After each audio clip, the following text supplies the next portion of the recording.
Hey, what's going on, everyone? I'm excited to introduce you Duquan Lee, who is an enterprise relationship manager within our staffing division at LinkedIn Talent Solutions.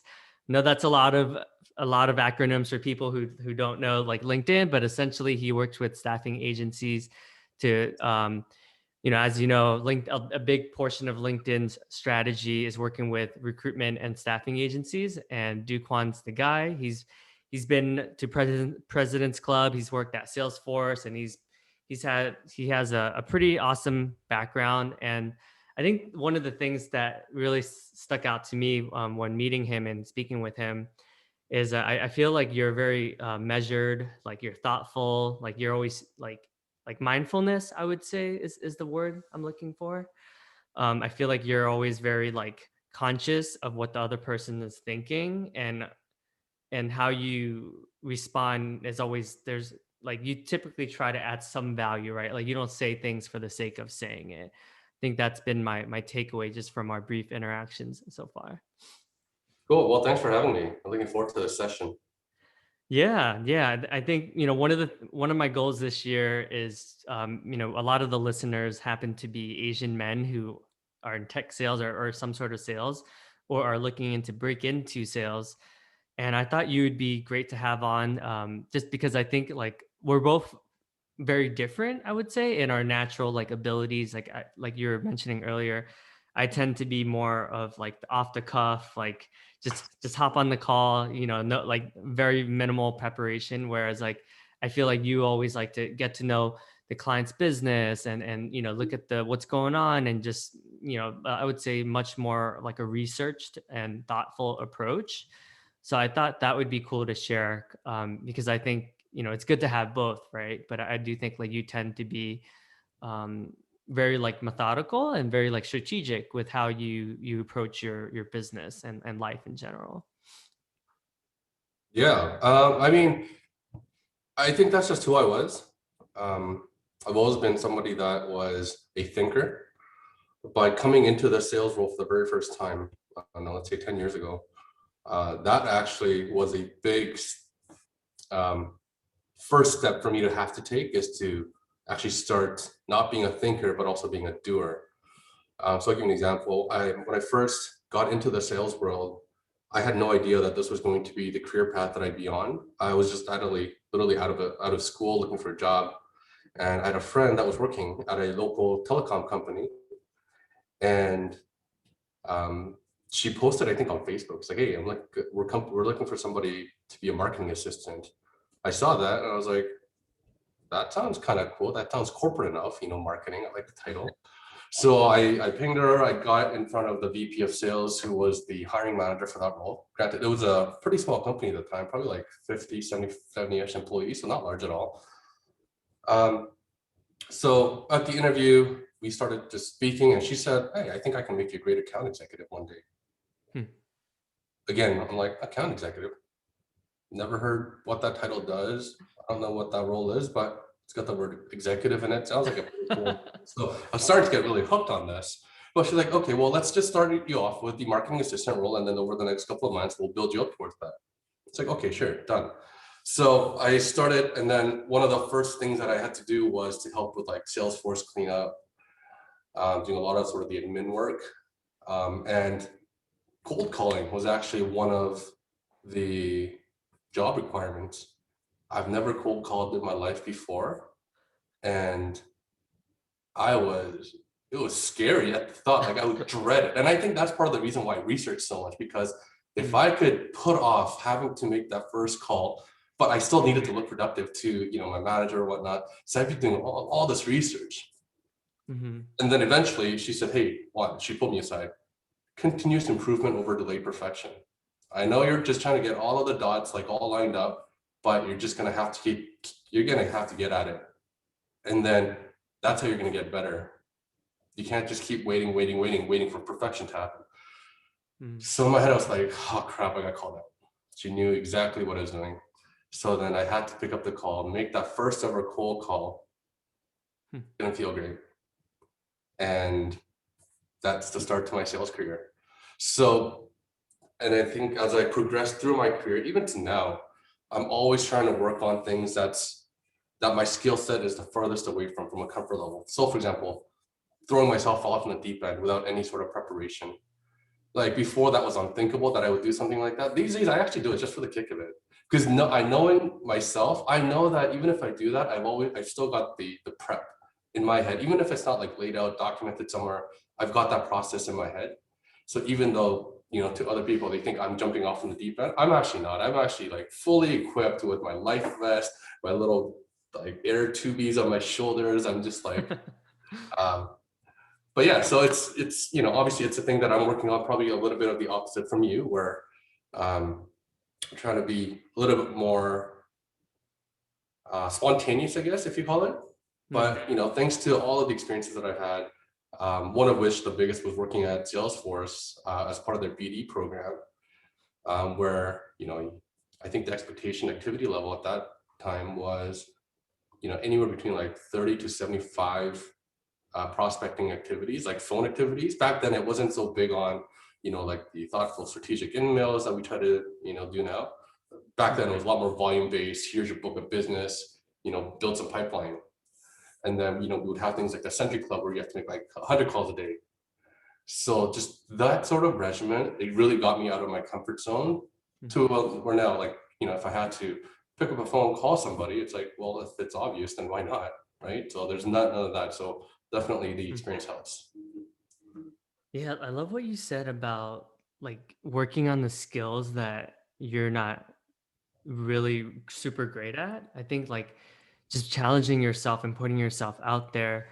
Um, I mean, that's life, right? I think the more we do those things, like it's always super awkward. And sometimes the lead up, the build up to that activity is even worse than the actual activity, right? The more we delay, um, the more we make it bigger than it really is. And I also like what you said about like just trying just to challenge yourself every once in a while, just doing something that's different than the norm. I think so many of us just are comfortable with where we are. Not to say that anything's wrong with being, the status quo, but I do think the greatest growth comes from when you are purposely putting, like intentionally putting yourself in these weird situations and see what you're capable of and see you level up and see different sides of yourself. Mhm.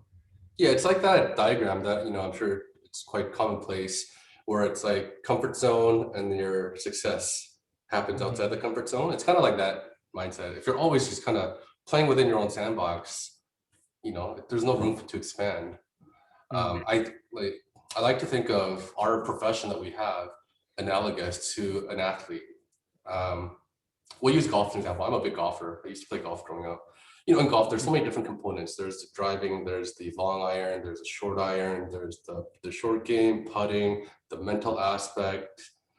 There's so many different things to putting. I mean, to golf. If you're only good at and work on the things that you're already good at, let's say you're just a really good driver, that's not going to really get you far in Mm. golf. Maybe as like a driving range pro or a long drive competition champ, sure.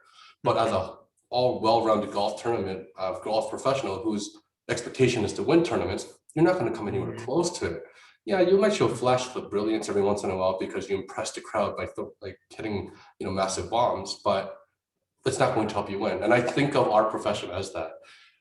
Within a sales cycle, there's research, there's prospecting, there's the first call, there's setting up the appointment, there's belief gap discovery, there's negotiations, there's internal workings that you have to deal with, there's working with, there's just so many different components to it.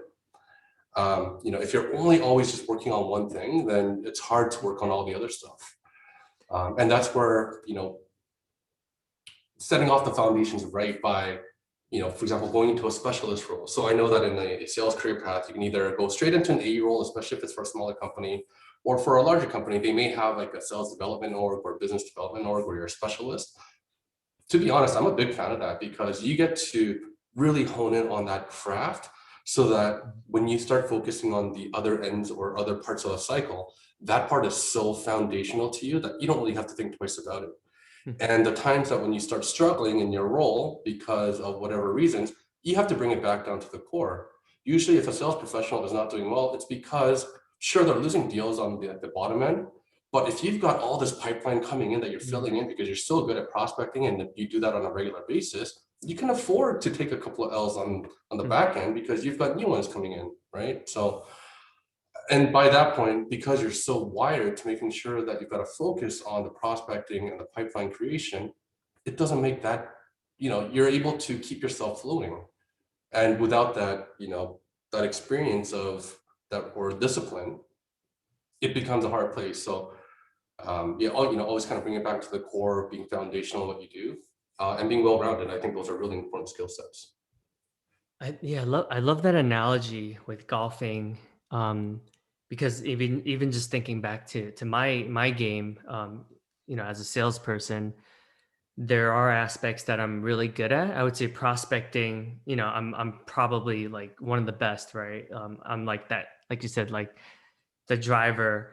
But when it comes to maybe like having a really thoughtful, methodical, like trial and pilot, like just running it like structured and systematic and having like, a process that can follow through, I think that's where I fall apart, where maybe in the middle parts of the sales cycle, maybe like around like the 6 months or 7 month mark, sometimes I tend to drop off because I'm just like, ugh, like I just can't deal with it. So that was good for me to think like, okay, there's a lot of aspects in the middle game where like I can do the putting at the end, but there's like maybe around like the third, fourth, or fifth drive is when I tend to struggle, and I'm just like, oh, I just can't deal with it anymore. Mm. But just like golf, as long as you can kind of keep it on the fairway, you can just like keep on progressing it. You don't have to be the. So I guess the point I'm trying to make is you don't have to be the best at any single one thing. You just have to be the best at being well-rounded, Mm, because I think that will offset a lot of your deficiencies and your maybe extra strengths, mm. right? Just the fact that you're well balanced. Yeah, that's I love that analogy. I would say like earlier in my career, I was like not good at the putting portion of it, right? Like I was probably good at like a lot more of like the other, like the first 80% of the drive. And Mhm, then I would just be, I would just struggle with the putting aspect. So I think now I've been a little bit better at that. mhm. But I like what you said, because it is your weakness, your greatest weakness ultimately does impact like your overall business, right? So it's like making sure you're mitigating that and proactively intentionally working on that so that it doesn't like really truly impact you as much.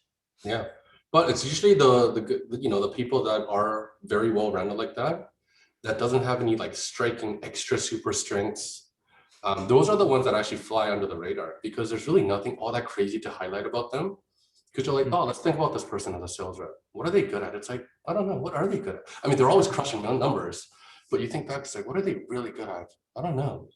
Like they do a job, but right. And that's actually, I think, a hallmark of a good sales professional. The fact that you're known not for one thing, but you're known for the fact that you're always performing, and people don't mm. know how.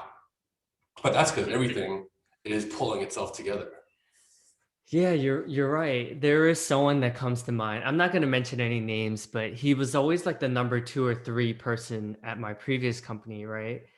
But he was always consistent every year, President's Club. But when I listened to his calls, like it wasn't anything out of the ordinary, like it was like he was just always consistent. He always followed his process. Like he was always, like you're gonna get this much, like he's gonna close this much every month, right? It was like like no matter what, like he could be having a kid that same month and he would still produce, right? But yeah, and then there's people, that I've listened to their calls and I'm like, oh my God, he's just so likable. Like he's like good gear, he's charismatic, like all the women like just love him. And like, but then like I said, there were some gaps that also impacted those guys, right? Because they had so much charisma that they just expected everything handed to them almost on like a silver plate.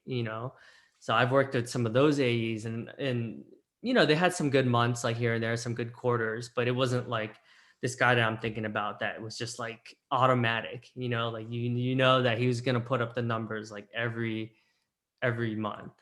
Mhm. So, have never thought about it like that. Yeah. So, so for you, you made President's Club. That's extremely tough in at LinkedIn. I know some other companies, President's Club is just like hitting your number. Like when I worked at Trinet, as long as you hit 100% of your number, like you would make President's Club. So it's much different at LinkedIn, where it's the top 5% of the company. Is it? I think it's top 10% of GSO, I think. Yeah. So, I mean, obviously, congrats on that huge accomplishment. I know that's not easy. I know, anyone who you have to be committed, right? Like that doesn't happen by accident. What would you say, you did differently that year versus like maybe some of the other years where, you haven't, yeah, because I think it's always good to reflect and see like, okay, like what I did well. Yeah. I think we kind of touched upon it. Consistency is a big part. So let's say, if you're the type of person that, is known to smash a quarter or a half. So for me, my club was actually 6 quarters, so a year and a half, just Oh, because wow. realignment with LinkedIn and Microsoft. So it was actually, the review was done over 6 quarters or 3 halves. But, let's say, for example, you got one half where you do 150%, you just like absolutely kill it. The next half, you do like 75%. So even though you had a really good first half, if you look at the overall aggregate of things, you're kind of just like in the middle, you're balanced out, Mm, right? Like what, 150 plus 75, 200, if you're like 112.5%, which may not actually be club worthy, mm, right? Even though like, well, I don't get it, I got 150%. Well, you also got 75%. And however, if you had somebody that was, let's say, at the very bare minimum, doing 110% a half, and then their next half, they happen to have a really good quarter or half where they did 100, even 40%. So not even as crazy as 150.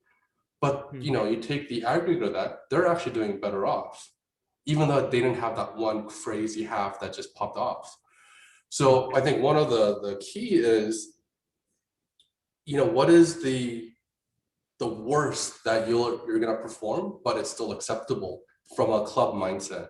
If you know that your annual attainment has to be, let's say, 120% and above to get to club, if you hit anything less than 120% in any of the halves, that means you're going to have to course correct by doing equally above that the next half, which may be like pretty difficult. mm, So the closer you can get to just like being militant and consistent, so that the drop that you have, the potential is very minimal and everything up is upside, that's going to help you crush numbers on a consistent basis.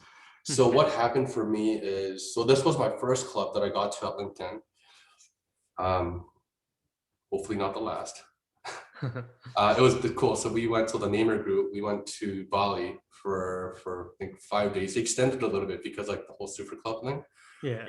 Um, Historically, so I've like, there's an ongoing joke in the Toronto office. I was the guy that literally never missed a quarter. In fact, there was like a counter. I think at one point, I think the highest I got, or the furthest I got to, was 16 quarters in a row that I hit, starting from like day quarter number one in the office. Wow. But like I said, I never went to club until then. So I was always the guy that was hitting like 100, 105, 107, 103. I was always at 100 or above, hitting great, but never had that like crazy popping off quarter. So then one of my managers, my former manager now, because I moved teams, she challenged me. She said, "Hey, I'm coming in and you're on my team. Obviously, we've never worked together before, but I've heard a lot of things about you, about how you're consistent you are. You've got this quarter record that you're really proud of. I'd like to see a little bit more and see you do something different." I'm like, Hmm. what would you like to see? Like, I'm probably one of the most consistent performers in maybe even the Toronto office recent history. That's a great foundation. How high can we get you go? And then that's when the whole growth mindset started playing in. Hmm. Like, if you hit 107% from this point on, that's just you playing not to lose. Mm. Because and you've proven it, that the worst quarter that you can have, based on just your regular professionalism and how you carry yourself at work and with your customers, you're going to do 105%. Like, we've already established that over your quarter over quarter over quarter history. Hmm. How high can we get you to go? that's how I literally responded. I was like kind of like lost for words. I was like, oh, that's a good point. I don't know, but I'd love to. My goal is not to play defense all the time. I wanna Mm. play both. Like defense win championships, but offense puts crowds in the seats. I wanted to start having a little bit of that pizzazz. So I challenged myself. She challenged me, and yeah, over that club period, sure. I think one of the halves I was like 106, 110%, sort of like the norm. I think one of them I did like 135, 140%, something much higher than I'm used to. And that's when it's all started kicking off. And now, like, my mindset wasn't, oh, I'm a 110% kind of guy. And Uh, I was oddly really proud of that. Like, I was really proud of my streak, right? hmm. But I needed to get out of that mindset and just think larger. 107 is bare minimum. I shouldn't be happy about that. That's just me, like, getting a nil-nil draw. Like, that's just Huh. the base. So then, thinking of ways where is that extra 10, 20% going to come from? Like if my half quota is, let's say, 500,000, if I needed another 10%, where's that extra 50K? Where's that little boost going to come from? Right. And then we started game planning that way. And obviously keeping everything that I did as is, because why fix something not broken? I was doing well. Hmm. But like how do we find that little bit on top? So that was helpful. I love what you said about like really challenge, like setting much higher goals, like playing a bigger game, right? Because I think obviously like consistency, like with any top performer, like the consistency is going to be there, right? But what separates like the Tiger Woods from the world is like they're also willing to have those like amazing games as well, right? So they have the combination of consistency plus like that wow factor. Um, yeah, this conversation is like very timely for me actually, because I'm not gonna lie, like I'm the type of person that like one quarter will have like a 400, like I had a 400+% quarter, right? But one of the quarter, I have quarters that were like 76% and things like that too. So it really kind of humbles me that okay, like I have a long way to go, like I have a lot to work on. But if I really improve the consistency and just be that reliable, like, all right, like I don't need to worry about Davidson having a bad month or a bad quarter. Like that will really help me just in life, like in general, right? Not just like sales, but with anything, like I know that I'm gonna be reliable. Like they're not gonna have to question, like, all right, is Davidson gonna show up? Like, if I have this like have to pick my friend up from the airport, like I know that all right, he's always reliable. Like every time he shows up early, so even if I land early, he's gonna help me out. So yeah, thanks. This is a good eye opening conversation for me. I mean, sure, if you get like 400%, you're obviously very good at what you do. So I think it's just game planning too, territory planning, because we're in it for, especially if club is a target for you. Then obviously immediate success is good, but it's like, what are you doing to also prepare yourself for the next quarter and the quarter after that and after that? Yeah. It may not have been the case for you, but what I find a lot of times is when somebody does have like some crazy explosive quarter one time, and you see a big dip the one after, it's just a misuse of energy. Not in a really bad sense, but because you spent so much time just trying to working on your that quarter's deals, just getting all of that stuff. You kind of neglected the fact that when you close your eyes and wake up, it's going to be the next day and the next day. There's going to be a next quarter, right? Yeah. So then, if and I don't know. Again, this may not be the case with you, but if that prospecting and all that pipelining and just like the deal management stuff was still like a regularly humming like driver engine in the Mm. background, then even after the 400, you come in, everything, you got things set up to different degrees. Some are ready to close, some are not so, Mm. but it's just like this revolving machine, right? Mm. Again, don't know if that was the case with you, but typically that's what I've seen, where you see big ebbs and flows. No, I think this is a good conversation because I do think, like you said, like it becomes like automatic. It becomes like a system, like a machine, right? So you don't like when you wake up, like I'm sure for you, like what you're gonna be doing every week. Like you're not waking up like, oh, what should I do today? Like I'm sure you're methodical, like, hey, this I'm gonna allocate this amount of time towards XYZ activity, like you know what to expect, right? Like you're like a professional, right?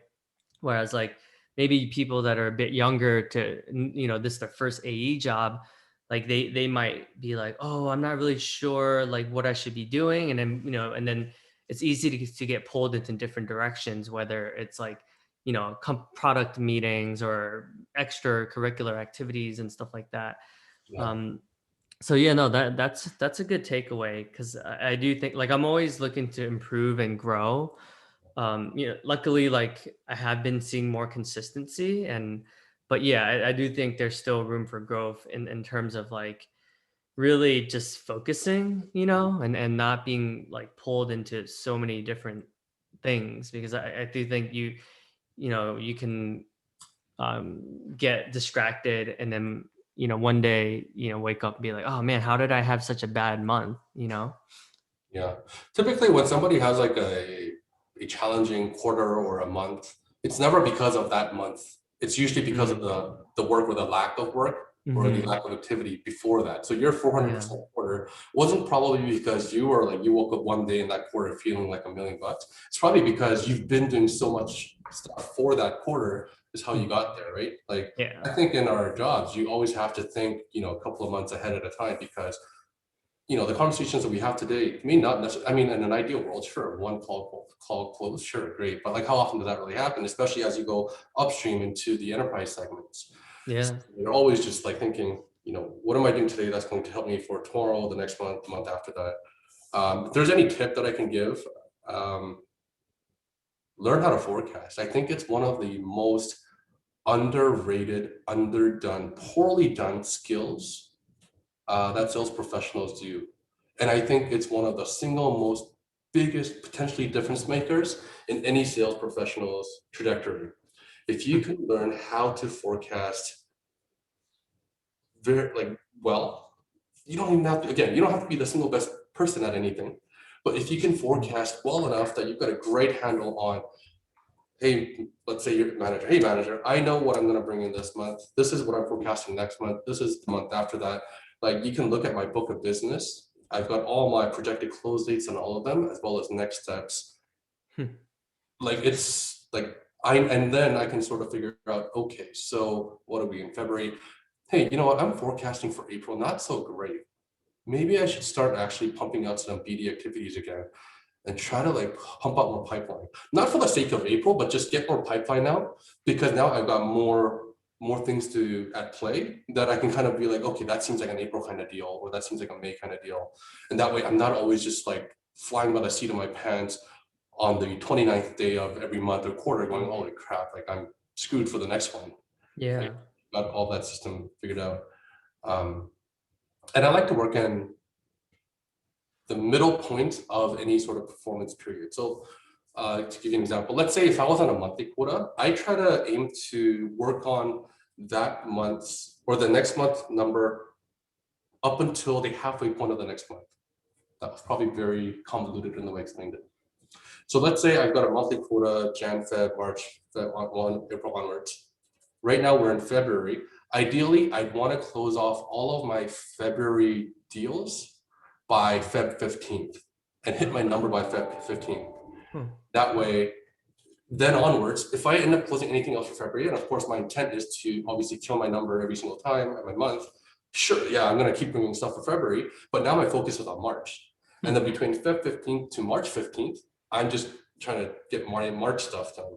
And then March 15th to April 15th, trying to get, so I'm like half cycle ahead, right? So for somebody that's on a half, let's say 6 month cycle, I try to get as close to my half number by midway of the half. And that way I can start planning for pilots for the next half.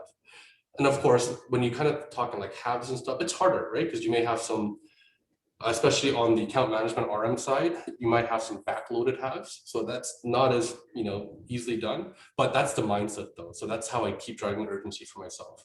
And when you do that, let's say for the Feb 15 example, you don't hit your February by then. First of all, you've got 2 more weeks, so don't panic. Versus if you were just kind of thinking from a month to month, we'll be talking about this at Feb 28, going, holy crap, I have 1 day left and I'm screwed. Right? So you've got that 2 week grace period to either make up or, top up, right? So I think that sort of spacing kind of gives you the mental freedom as well to also not smell so desperate to your customers, because they know when Mm. a sales rep is desperate at the end of the month. Little do they know, I actually get desperate at the middle of the month, but they don't know that. That's interesting. I guess like why do you think like have you always been pretty like strategic and methodical? Like do you think it comes from, is it just like a natural like, or do you think it's just like, you have mentors around you that have taught you, or I guess sometimes I question if it's like taught or if it's just or Mhm. environmental factors, or is it like innate like in Yeah, you? nature versus nurture. I think there's a lot of the nature aspect in it. Like I was always kind of raised this way to be thoughtful and to have a plan. And yeah, maybe sometimes not having a plan is the best plan, but generally I try to have a plan. But I think it's definitely the nurture piece too. So that same VP of sales, my first ever sales hiring manager, she would ask me about my forecast. I didn't know what a forecast was. By this point, I've progressed. I'm not a marketing assistant anymore. I'm an account executive doing full sales cycle, again, smaller company, so more scope of responsibility. And she would ask me, so, and that at that with that company, it was a month-to-month performance cycle, so quota Uh, cycle. She's like, "How's this month looking?" I'm like this month, I'm always able to give her the answer because I'm focused on this month. I'm not focusing on the next month. She'd be like, "Okay, cool. What's your forecast for next month?" I'm like, "Next month? What are we talking about next month?" And then, okay, what about like month after that? Like, how was your 90-day rolling period look like?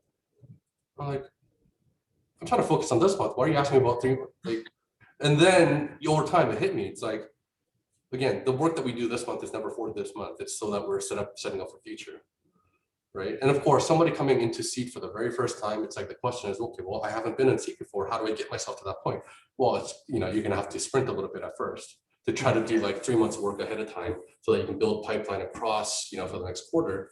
But over time, it gets a little bit more better and more spaced, and then you've got a competitive system. hmm.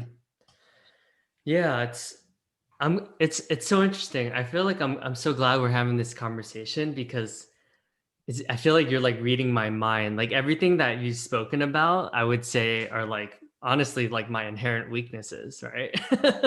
Like I'm definitely the type of dude where, like the last month of the quarter, I'm closing 90% of my deals. Obviously, I don't want that to happen, right? But to your point, maybe I'm not planning ahead. Maybe I'm not, you know what I mean? Like there's clearly an element of my game that could be improved just to have that consistency, you know? But if you're not constantly prospecting and trying to build up more business, it's tough to do because then you're going to realize, oh, well, the only reason why I have deals set for next month or the month after is because I pushed up my current deals. But that's not really healthy. You need to Yeah. keep getting new revenue coming in, right? And sometimes they may fall in that month, so it does help you for that month. But it's just you got to keep on filling the well. And I think it's a a huge part of our job is the forecast piece, but also the pipeline piece. Without pipeline, there's nothing. Yeah. So I'm curious, I know the relationship management job is a little bit different than an account executive. For those of you who don't work at LinkedIn, we named the account our like our growing the account executives are the ones that close the deal, and then we hand it off to a relationship manager, and then they will do the renewals and upsell as well. So they'll grow the business. Um, but like, what do you think? Do you think there's any differences between like an AE mentality and like a relationship manager? Like, and what do you think like is one difference that makes someone, let's say, like a better relationship manager, for instance, that might be something that you might not have to think about as an account executive? I think skills wise and functionally, they shouldn't be different. But I feel like there's a lot of kind of preconceived biases towards them. It's like, well, people think of A's as the sellers and the RMs are just, caretakers. That's not really the case. I find the most successful A's are the ones that are able to caretake take care of their customers really well, through the pilot phase or just building the relationships. Um, and on the flip side, the most successful RMs that I know are the ones that have a really, really strong hunter mindset. So I don't really think it's really one's different from the other. I think it comes down to also personal preference and what you feel like. Also, the structure of the comp is also a little bit different versus the AE versus the RM. But fundamentally, I think it's really not all that different between one or the other. Hmm. Um, However, I do and this is my personal opinion, I do think that somebody who has an AE background will have a more seamless ability to do well in the RM job than the reverse. Somebody with only an RM background to now be put in an AE role, I find that transition would be a little bit more challenging. The reason for that is, again, it comes back to like the prospecting, finding your own business, generating activity, all of that stuff. As an AE, you don't really have a net to fall back on. You don't have existing revenue you can count on. So Yeah. there's a good chance a goose egg is just as likely as 200% in the AE world. And thankfully, I've gone through the AE cycles for some time that I've got that experience. And Yeah. I've laid goose eggs before in a month, and it doesn't feel good. So that teaches a couple of things. Number one, why that happened. Number two, mentally, how did you overcome that? Because it's there's no more helpless feeling than looking at your forecast pipeline, knowing, okay, so next month looks okay, but I think this month I actually have nothing. I feel like I'm sinking, drowning. I've got eyes on me. I don't want to come to work. Like I wish I can just curl up in a ball and just hide until March 1, where a new month can happen. In the RM world, not quite like that to the same extent because we're dealing with existing revenue baselines and that stuff. So back to my point, like why generating business is important. On the RM side, if you're somebody that's been very good at just kind of doing the inbound stuff and just kind of being very reactive to the way that you manage your book, and now you're in the AE world, you're not really going to know where to start because you don't have anything there set up for you, right? Assume like you're not coming in with like a book that has pre-loaded with a bunch of pipeline. You have to start from scratch. Somebody who's never done that role before, they're like, where'd I go? Hmm. Who do I call? I don't know where to start. Mm. Or more like cold call. What do you mean a cold call? I've always had clients call me. Like, I don't understand. Versus if you take an AE who's been a hunter all their time, put in the RM role, Mm. they may be challenged with a little bit, especially with like some of the not so fun of the RM job, like customer escalations, tech issues, building stuff, like that kind of stuff. Sure, it's gonna be like this, that's frustrating. However, when it comes to the sales piece, you're gonna know exactly, okay, you mean I can call all these people and they'll pick up my phone, Mm. right? So it's like I feel like it's a little bit more of a natural transition. Can it be done the other way? Of course it can. But just, from if there was that one difference to your question, like what is the difference between that? I think that would be it. Do you personally think there's more financial like upside on as an enterprise AE versus like an enterprise RM, or do you think they're quite like equal? Financial upside, I mean, I think it depends on the company, right? Depends on the comp plans and how it's structured.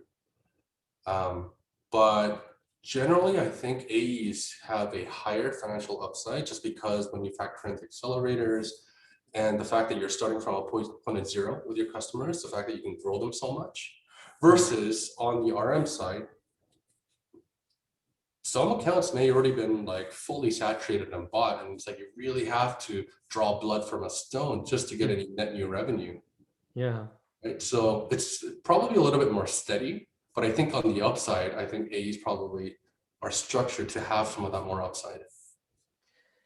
Yeah, yeah, I would agree. It does seem like most it's weird because you would think I think LinkedIn does a good job of valuing the relationship managers, like the after the sale. I think most organizations really pay the front end really well, and then like it drops off, and then you start to see like the churn rate is like it's interesting. But I do see companies in general are shifting to really valuing like the account management slash upselling portion more now. So I'm definitely starting to see that transition, that it's more of an equal balance. But it kind of doesn't make sense because it's like, dude, we work so hard to get the client. Like, why would you kind of just like leave it to chance, you know? So it's interesting. But yeah, I often think to myself like, oh, do I want to become an account manager or a relationship manager? But like you said, I'm like, oh, I kind of don't like dealing with tech issues or escalations and like a lot more of like that stuff. So I'm like, maybe I'm better off just staying into the AE role. But I mean, who knows, right? I think it's always good to evolve and change and learn new skills. But yeah, I'm not gonna lie. Like, there's some months that, like, with the accelerators that you're like, oh my god, I can never leave this occupation. Yeah, Yeah. 100%. So What? Why do you think there's not as many Asians in sales in general? Like, I feel like, I mean, we both know how lucrative and how respectable and it is, to us, but I feel like people outside of this world, they have no idea. um, that's an interesting question. And it's something that I've had many debates with many different people about this, including my own family. I think a lot of it also stems from like just innate cultural sort of just barriers, how the role is perceived, and also how we are perceived within Mhm. the scope of an organization. There's a couple of stories. I'm just trying to think. Like, I want to be mindful that we don't just keep on rambling. Although this has been fun, by the way. Um, like I think, and, I don't want to say language is barrier because, like, you can be second generation Asian. That's fine. Like, what's the difference, right? But I think generally, so even for myself, when I first got into this profession and I went into sales, I didn't know my parents would how they would react. In fact, they Mm. wanted me to be your typical Asian lawyer, doctor. What I wasn't really all that good at the best at science, but they wanted me to be a lawyer. So I actually did my LSAT multiple times. Actually, I did my LSATs. I was committed, and then eventually I told my parents, I don't know. I don't think this is the right path for me. And then I got that marketing assistant role, then account Mm. executive. And even at that time, I wasn't really like all that excited to tell my parents what I do for a Mhm. living. Um, it changed when I got into Salesforce because now at least there's the corporate logo recognition. Uh, But my dad at that point, he didn't really know but he's like, oh, Salesforce, I've heard that company. Oh, my son works at Salesforce. And then like we actually like started talking and then I actually was able to open up. I think it was my own confidence issue. I think he would have been just as fine if I told him, hey, I was an account executive at the local telco company, but I don't know, just something in me just held me back. But I think that's just like a fixed mindset, right? Why am I fixing myself to myself and also for my parents, for my network? Just the fact that like, am I ashamed of what I'm doing? I'm not. I don't know. There's just something that's preventing me from doing that. But then when I had the Salesforce cloud logo on my resume, at that point I was leading not with, hey, I'm in sales, but hey, I work at Salesforce. And then they're like, oh, what do you do at Salesforce? It's like, yeah, so I'm in sales. I'm in business development. yeah, yeah. But I was still confident of the fact of the logo itself, right? Right. And then through those experiences, I got the confidence. I'm like, hey, you know what we do is a noble profession if done right. I think a part of it, and also because, you know, we don't sometimes get the best reputation in the workforce, right? It's like you Mhm. hear things like snake oil salesman, used car salesman, just like there's a lot of negative adjectives to describe, the bad agents in our profession. Mhm. I think that adds to it too.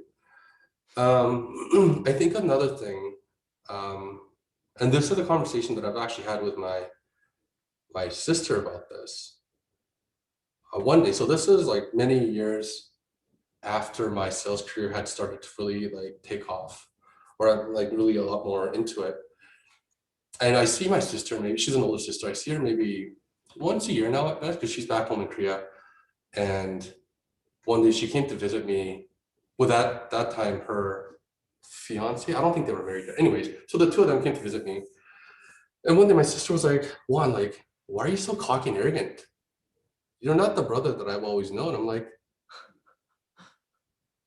I don't know. Like, I don't know why you feel that way. This is just who I am. This is how I thought I was always been. Mhm. And then it was my brother-in-law who actually painted the picture. He was like, I think it's because of the work that you do and the type of people that you're always having to deal with and face, especially being a minority, especially being an Asian in this world where there's not many of us.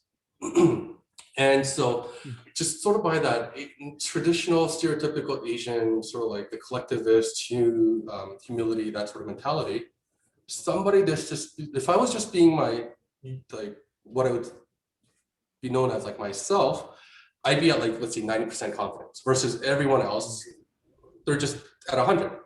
So for me to be at that level, I need to be a little bit even more bigger personality than what I Mm, normally am, so that if I did 110%, now I'm perceived as like just equal playing field to my peers at 100% confidence. yeah. But for my sister, who hasn't seen me like this, she was seeing the 110 in me, not the 100. Mm, So that's why, and then my brother-in-law called that out, and I was like, I think you're actually like, it might make sense because I've always felt like I needed to be a little bit bigger. I needed to be a more confident, like outside my comfort zone. So just yeah. so that I could be looked at as like, oh, okay, this is Juan. Versus, oh, this is Juan, the shy guy, right? The shy Asian guy.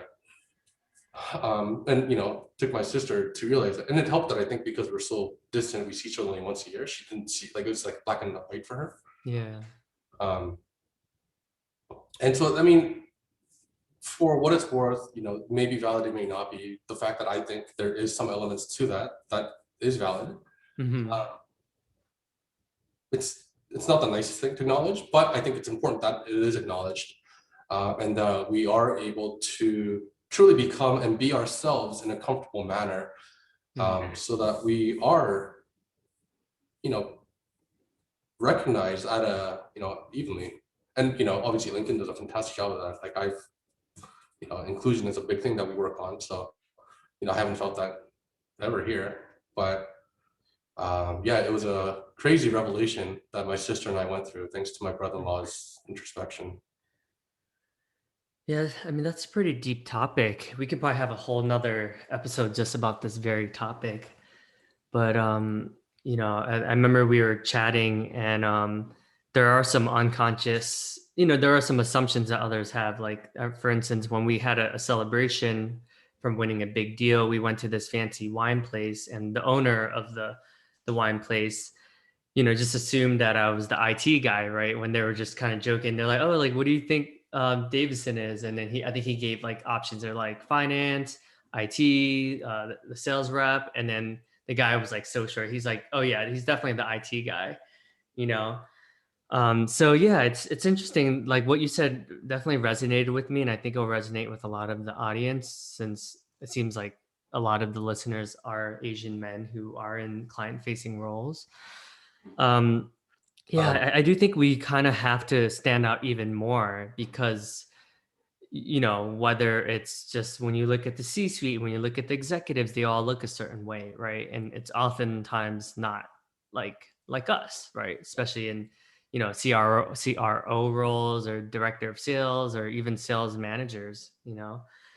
If So I have yeah, to, that does explain why I think sometimes I have to prove myself more. Like I feel like I have to work harder just to be even considered for yeah, promotion, even though my numbers like look good and stuff like that. I yeah, mean, I want to take responsibility that there's still aspects of my game that could be improved, like beyond the numbers, right? But I do feel like I have to, like it's like a requirement. Like I would have to do 125% of what everyone else does to even be considered, you know, um, like a candidate, right? So it's interesting to explore that, and but also taking responsibility in owning it as well.